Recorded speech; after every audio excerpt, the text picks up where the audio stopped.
प्रभु के नाम महिमा की कथा। एक बार वृंदावन के मंदिर में एक संत अक्षय तृतीया के दिन श्री बांके बिहारी के चरणों का दर्शन कर रहे थे। दर्शन करने के साथ साथ एक भाव भी गुनगुना रहे थे कि श्री बिहारी जी के चरण कमल में नयन हमारे अटके, नयन हमारे अटके, नयन हमारे अटके। एक व्यक्ति वहीं पर खड़ा खड़ा ये भाव सुन रहा था। उसे ये भाव पसंद आया और इस भाव को गुनगुनाते हुए अपने घर पहुंचा। उसकी आंखें बंद है। श्री बिहारी के चरण हृदय में है और बड़े भाव से गाए जा रहा है।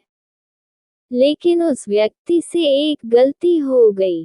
भाव था कि श्री बिहारी जी के चरण कमल में नयन हमारे अटके, लेकिन उसने गुनगुनाया श्री बिहारी जी केशश नयन कमल में चरण हमारे अटके।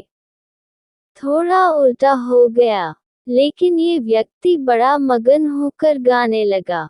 श्री बिहारी जी के नयन कमल में चरण हमारे अटके। अब थोड़ा सोचिए, हमारे नयन श्री बिहारी जी के चरणों में अटकने चाहिए। हमारा ध्यान श्री बिहारी जी के चरणों में होना चाहिए, क्योंकि भगवान के चरण कमल बहुत ही प्यारे हैं। लेकिन उस व्यक्ति ने इतना मगन होकर गया कि भगवान बांके बिहारी आज सब कुछ भूल गए और श्री बिहारी जी उसके सामने प्रकट हो गए।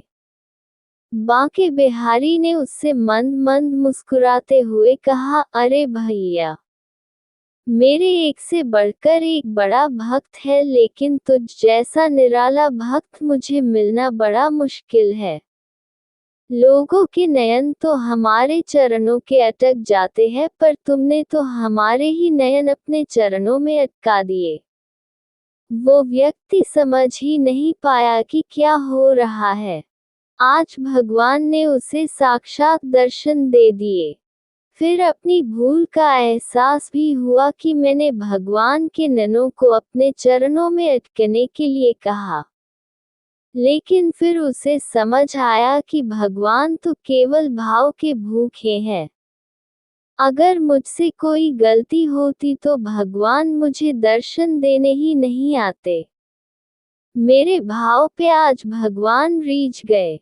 ऐसा सोचकर वह भगवान के प्रेम में खूब रोया। उसने साक्षात भगवान को और भगवान की कृपा को बरसते हुए देखा।